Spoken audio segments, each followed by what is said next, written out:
Oi, turma, tudo bem? Hoje nós vamos começar o estudo efetivamente do Estatuto do Índio. Lembrando que essa legislação ela é anterior à nossa Constituição de 88. Então, de certa forma, ela ainda tem um viés muito mais de assimilação dessa população indígena do que reconhecimento da sua autodeterminação. Então, para a gente conseguir estudar o Estatuto do Indígena, a gente tem que partir do pressuposto de que ele deve ser compatível com a Constituição de 88 e, por isso, a gente tem que fazer uma nova interpretação desse estatuto e utilizar ele naquilo que ele for compatível e naquilo que ele for incompatível, ele precisa ser atualizado, né? Então, não obstante o tratamento constitucional da questão indígena em 1988, e isso foi pioneiro. O Brasil foi um dos primeiros países a trazer a questão indígena na sua Constituição. O Estatuto do Índio ele continua em vigor, certo? Então, só para vocês poderem entender no que diz respeito a essa incompatibilidade entre o Estatuto do Índio e a Constituição Federal e uma nova concepção, o artigo 7º do Estatuto do Índio, ele ainda colocava todos os índios e comunidades indígenas como não integrados à comunhão nacional. Isso significa que eles ainda estavam num regime de tutela e que para sair desse regime de tutela eles precisariam adquirir a plena capacidade civil, que é aquilo que eu falei para vocês anteriormente, né? O nosso Código Civil anterior ao de 2002, ele trazia os indígenas como parcialmente capazes, certo? Claro que o que acontece, mesmo com a nossa Constituição, mesmo com algumas mudanças feitas no nosso Código Civil de 2002, ainda a questão da capacidade civil dos índios, ela é discutível, porque apesar do Código Civil de 2002 não colocar mais os índios como relativamente incapazes, ele dispõe que será feita uma nova regulação para tratar da questão dos índios. O que acontece? Essa regulação ela ainda não foi feita e a gente ainda permanece com o Estatuto do Índio. Então, a partir só de 1991, né, vejam, antes da mudança do nosso Código Civil mas depois da Constituição Federal, se começou a estabelecer um projeto de lei, e esse projeto de lei ele foi apresentado pelo Executivo, pelos deputados na época, para regulamentar o dispositivo constitucional sobre a capacidade dos índios e as mudanças feitas pela Constituição com relação aos índios, e para adequar, então, essa legislação aos termos da nova Carta Constitucional. Em 1994, foi feita uma proposta, então, de Estatuto das Sociedades Indígenas. Essa proposta ela foi aprovada pela Comissão Especial da Câmara de Deputados, mas agora ela se encontra paralisada, então a gente não avançou nesse tema, por isso a gente continua estudando o Estatuto do Índio. Então, pessoal, agora a gente vai falar mais especificamente do Estatuto do Índio e nós vamos começar com o título 3, que fala sobre as terras dos índios, porque também é um tema que a gente já tinha falado um pouco sobre a questão da propriedade indígena e porque a Constituição vai proteger as terras indígenas e a legislação internacional também. E aí é importante falar que o Estatuto do Índio ele trata sobre esse tema a partir do artigo 17, e aí ele vai trazer quais são, né, o que se reputa como terras indígenas. E aquilo que eu falei para vocês, nesse caso, no artigo 17, a gente já percebe que o Estatuto do Índio está defasado se a gente comparar com a Constituição de 88. Certo? Então, para classificar as terras indígenas ou quais são os tipos de modalidade de terras indígenas, a gente pode utilizar o Estatuto do Índio, mas também a gente tem que olhar para a nossa Constituição Federal. E aí, a gente pode dividir as terras dos índios em 4. A gente tem as terras indígenas tradicionalmente ocupadas, e aí é onde se ocupa principalmente a Constituição Federal de 88, no seu artigo 231, que são as terras em que os povos indígenas eles têm direito originário e que vão passar por um processo de demarcação específico que está disciplinado no decreto número 1775 de 96. Tá? Então, a definição de terras tradicionalmente ocupadas pelos índios, ela se encontra no parágrafo 231 da nossa Constituição Federal e fala que são aquelas por eles habitadas em caráter permanente, as utilizadas para suas atividades produtivas, as imprescindíveis à preservação dos recursos ambientais necessários ao seu bem-estar e as necessárias à sua reprodução física e cultural, segundo seus usos, costumes e tradições.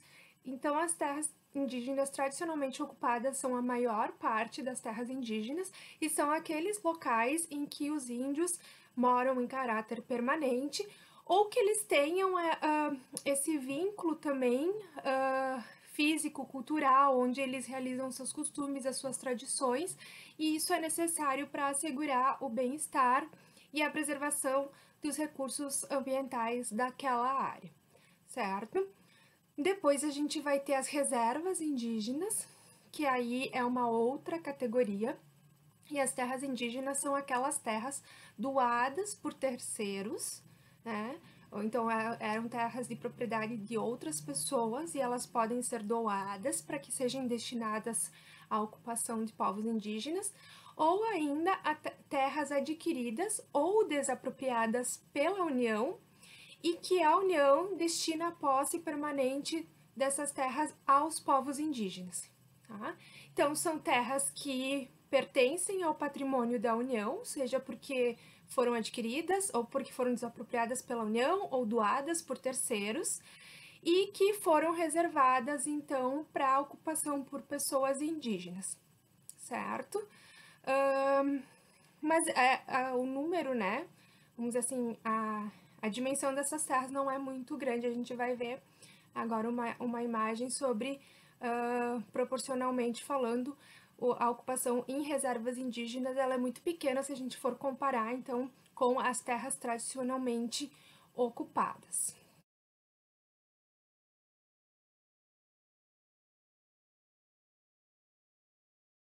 Tá? Porque as reservas indígenas, elas são terras da União, que a União destina a posse dos povos indígenas. Já as terras tradicionalmente ocupadas, os índios eles já vivem, eles já têm direito sobre aquela terra e a demarcação ela é uma mera declaração, uma constatação disso. Tá?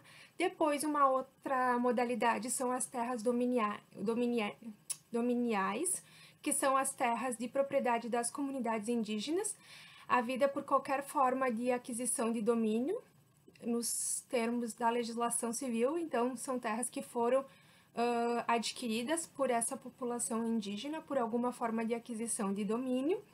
E também a gente vai ter uma quarta modalidade, que são as terras interditadas, que são áreas que a FUNAI, então, interditou para que fosse feita a proteção dos povos e grupos indígenas isolados.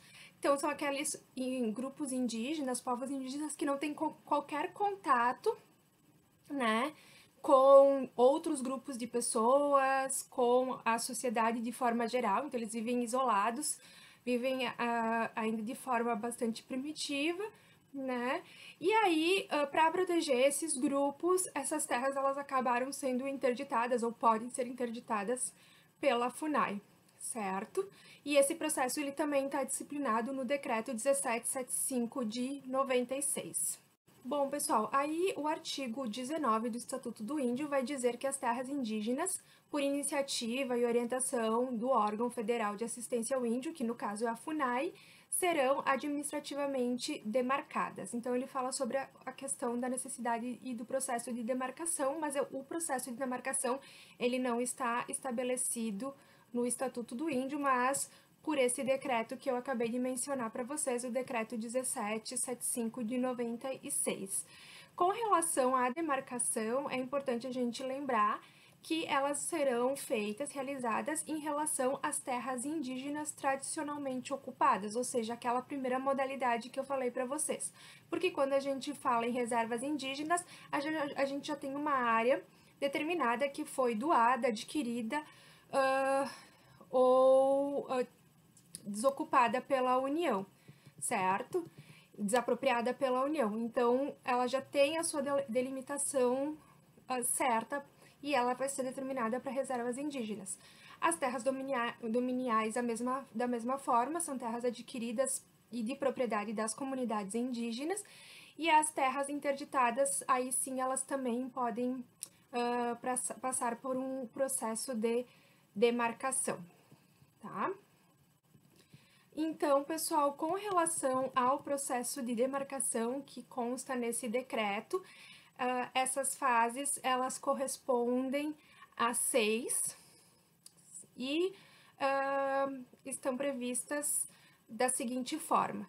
Primeiro, a realização de um estudo. Então, por isso que na FUNAI há muitos antropólogos, historiadores, geógrafos, porque essas pessoas, elas vão realizar estudos antropológicos, históricos, fundiários, cartográficos, ambientais, que fundamentam essa identificação e delimitação da terra indígena, certo? Porque, como eu falei para você, se trata de uma declaração de que eles têm direito à posse sobre aquele lugar. Então, precisa haver um reconhecimento da existência de uma história, de uma relação com aquele lugar, da cultura, do local.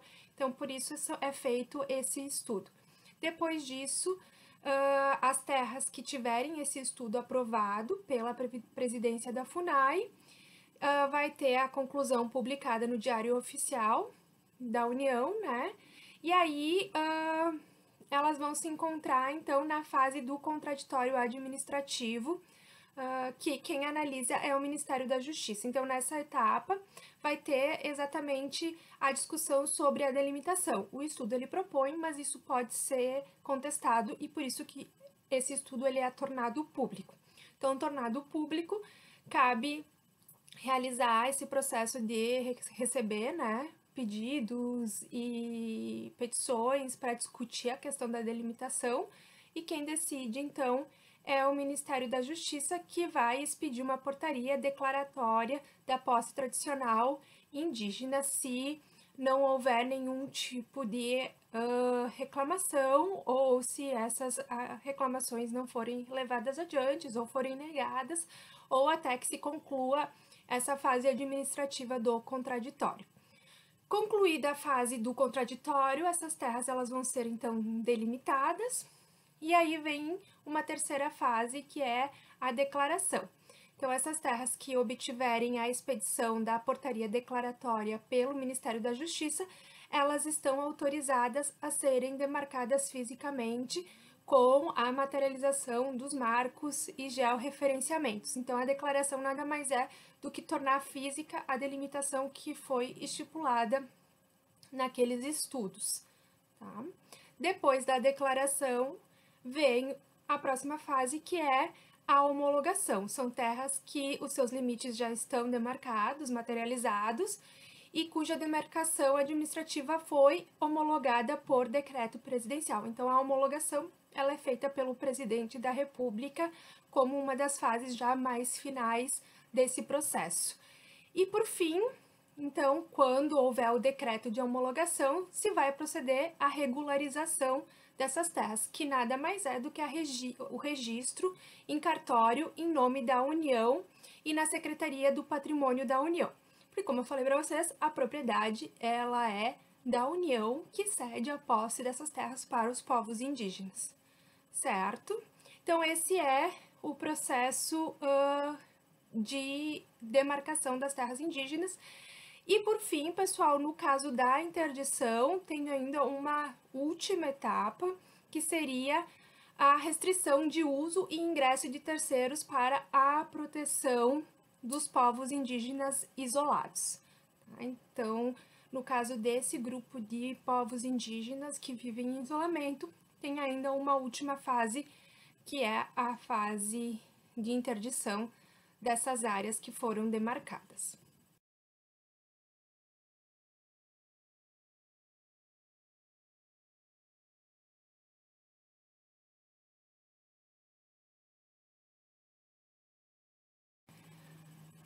Feito todo esse processo e, por fim, regularizada essas áreas, os indígenas eles têm total posse sobre esses territórios, né, podendo explorar os seus recursos naturais, a parte física e cultural daquela área, mas o artigo 20 do Estatuto do Índio, ele também prevê a possibilidade de intervenção da União nessas áreas indígenas, tá? Mas isso é uma exceção. Via de regra, não é permitida a União intervir nessas áreas, mas por meio de decreto do presidente da República pode ser autorizada a intervenção em algumas das situações elencadas no parágrafo 1º do artigo 20. Em que situações a União poderia intervir?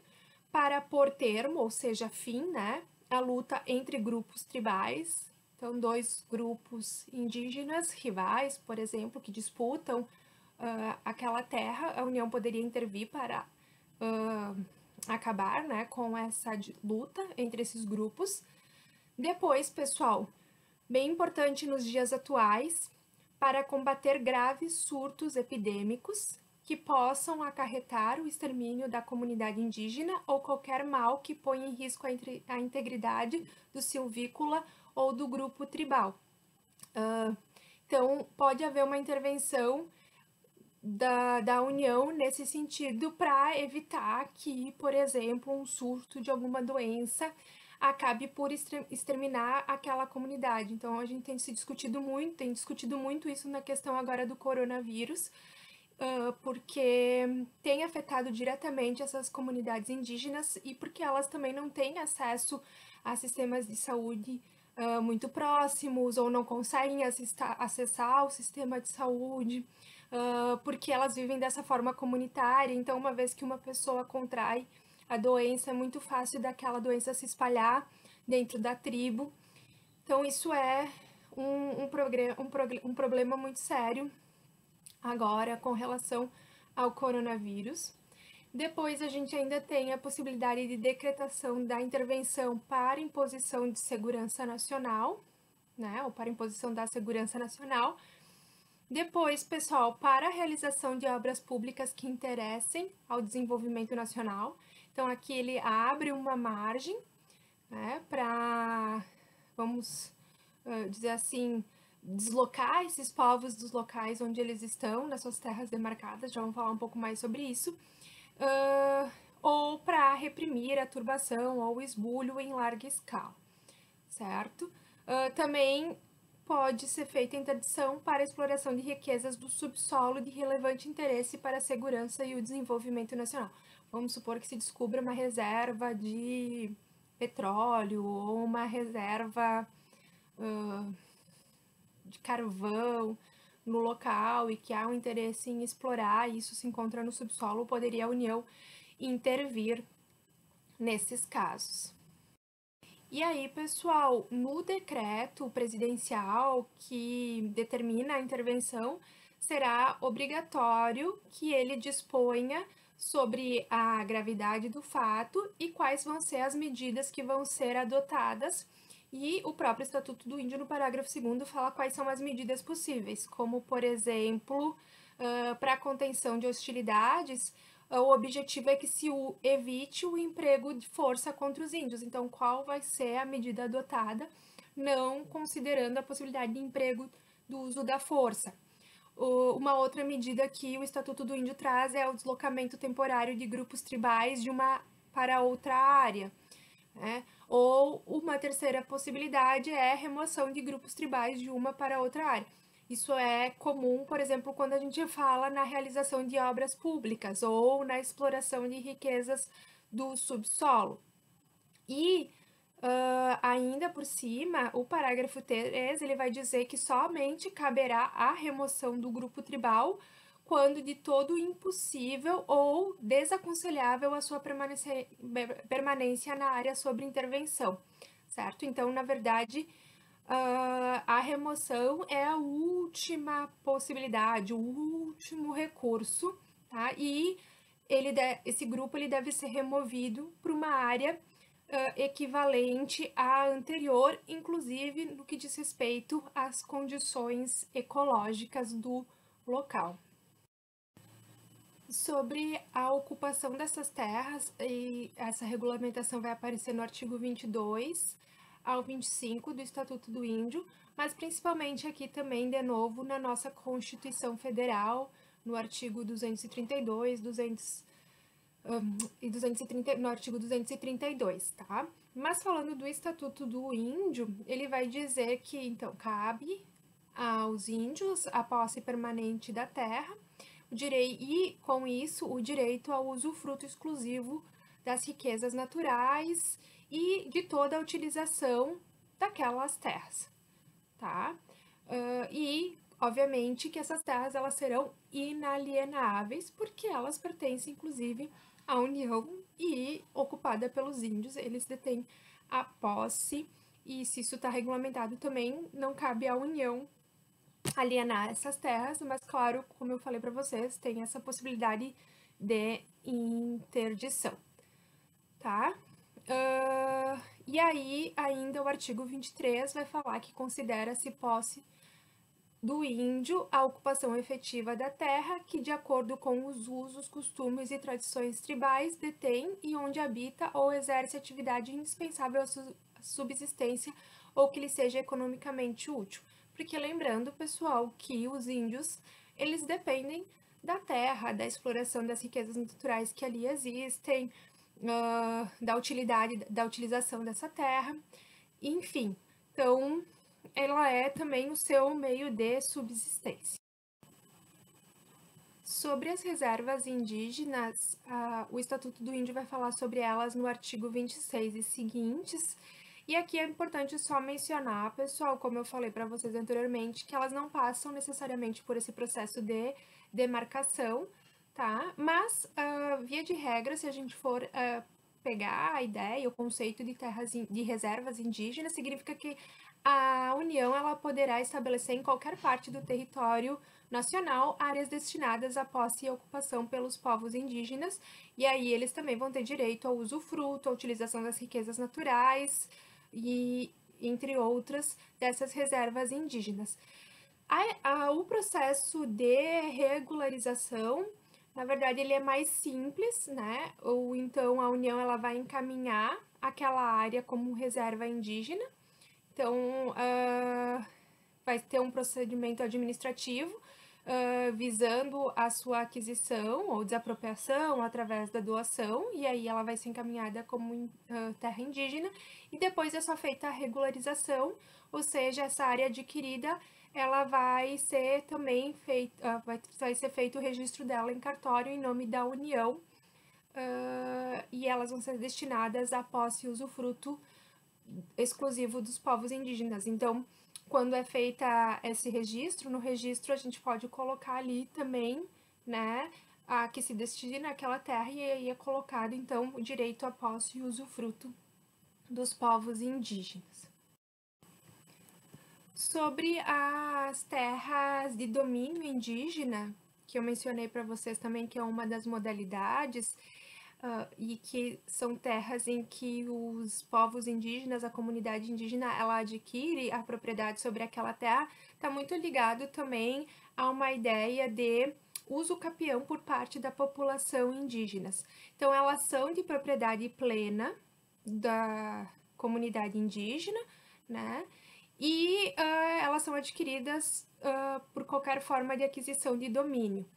Então, o artigo 33 do Estatuto do Índio, ele vai determinar que o índio, integrado ou não, que ocupe como próprio por 10 anos consecutivos trecho de terra inferior a 50 hectares, adquire-lhe-á a propriedade plena. Então, aqui ele está falando do índio de forma individual, que se ele ocupar uma determinada terra por 10 anos consecutivos e for inferior a 50 hectares, ele pode adquirir a propriedade dessa terra. E, claro, né, esse artigo, né, essas disposições, elas não se aplicam às terras de domínio da União ocupado por grupos tribais ou reservas indígenas, porque aí já entra na outra categoria, tá? Mas é muito mais a ideia de reconhecer a possibilidade de uso capião ao índio, certo?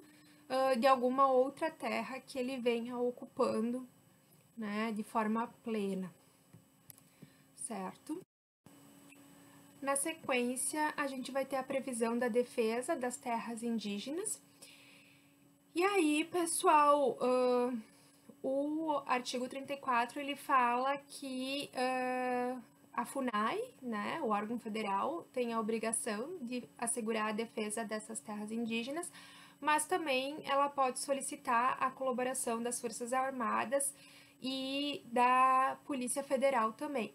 Principalmente, por exemplo, quando se percebe que essas terras elas estão sendo invadidas, sendo tomadas ou estejam acontecendo explorações ilegais dessas terras. A gente vê muito comum também algumas reportagens falando sobre a grilagem, falando sobre garimpeiros ilegais.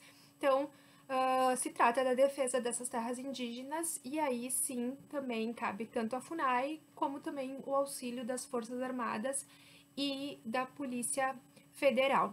Tem uma questão bem polêmica, pessoal, com relação à questão das defesas das terras indígenas, porque muitas dessas terras elas estão em áreas de divisas, né, do Brasil com outros países.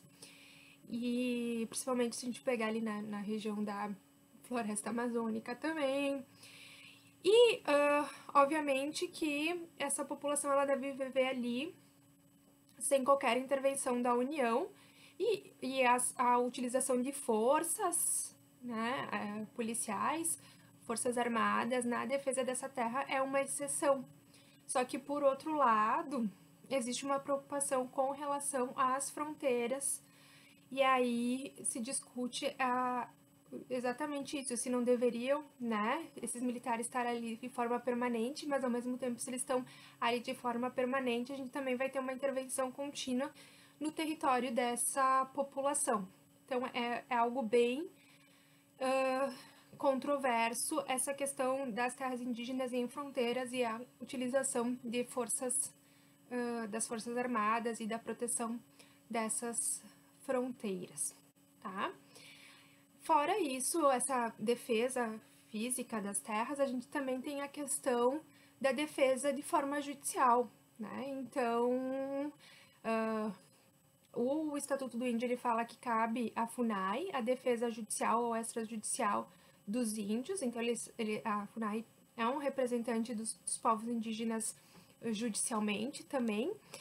E o Ministério Público Federal ele tem um papel bem importante na questão da tomada de medidas judiciais adequadas à proteção da posse dessas terras em que os povos indígenas habitam. Então, até tem um arquivo que eu coloquei para vocês ali em anexo que fala de alguns casos importantes da atuação do Ministério Público Federal no que diz respeito à defesa dos povos indígenas e principalmente a defesa das terras desses povos. Tá?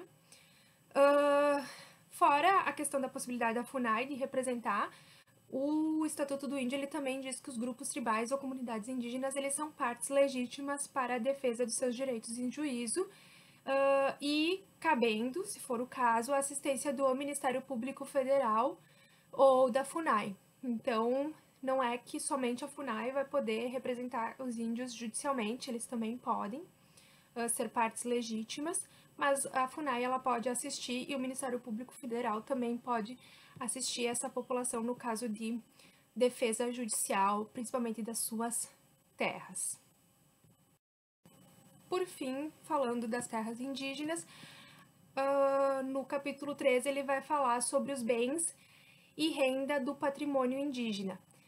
E aí, ele estabelece no artigo 39 quais bens constituem patrimônio indígena.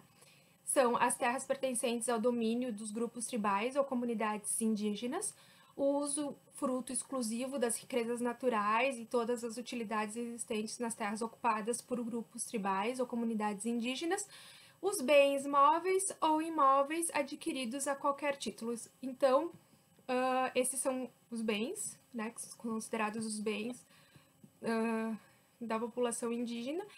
E quem é o titular desse patrimônio? É a própria população indígena, no tocante aos bens e rendas pertencentes a eles, né? E aí aqui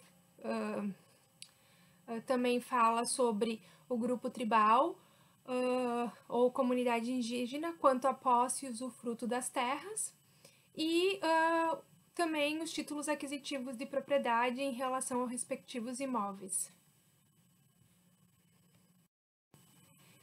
E, pessoal, não integram o patrimônio indígena as terras exclusivas ou de domínio do índio individualmente, então aquelas modalidades que eu falei para vocês antes, seriam similares ao uso capião, quando ele é de forma individualizada, eles não entrariam nesse patrimônio indígena. Também não entra a habitação, os móveis e utensílios domésticos, objetos de uso pessoal, instrumentos de trabalhos e os produtos da lavoura, caça, pesca e etc. Porque eu vou fazer essa distinção entre o que é patrimônio indígena e o que não integra o patrimônio indígena. Porque o que é patrimônio indígena, pessoal, ele entra num relatório oficial por parte da União. Então, tudo que pertence ao patrimônio dos povos indígenas, eles aparecem também ali elencados e fazem parte do patrimônio da União também, embora eles não se pode intervir, usar desse patrimônio, mas eles constam ali como patrimônio indígena e parte, então, do país, da União, certo? E os que não integram, eles não fazem parte desse relatório de bens dos povos indígenas, certo? Ainda ele fala que as riquezas do solo nas áreas indígenas somente pelos índios elas podem ser exploradas, cabendo exclusivamente o exercício da garimpagem, né, faiscação e cata das áreas referidas. Como eu falei para vocês, é muito comum em muitos conflitos envolvendo povos indígenas vêm de garimpos ilegais, até porque essas terras são áreas muito férteis, são locais em que muitas vezes se encontram, né, recursos naturais, ouro também. Então, há muito garimpo ilegal, e isso gera principalmente isso é o que tem gerado principalmente os confrontos nessas terras indígenas. Tá?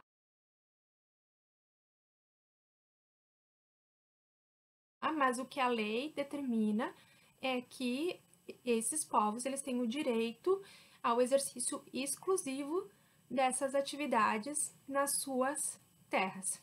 E também é importante, pessoal, pensar na questão dos bens e do patrimônio indígena como um patrimônio cultural, né? Que não é só a questão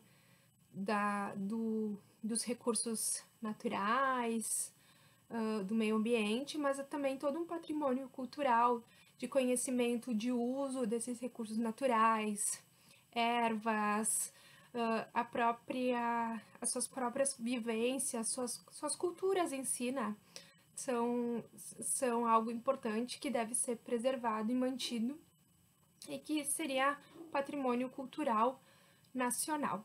Tá? E com isso, então, a gente fecha essa parte das terras indígenas com o que prevê o Estatuto do Índio.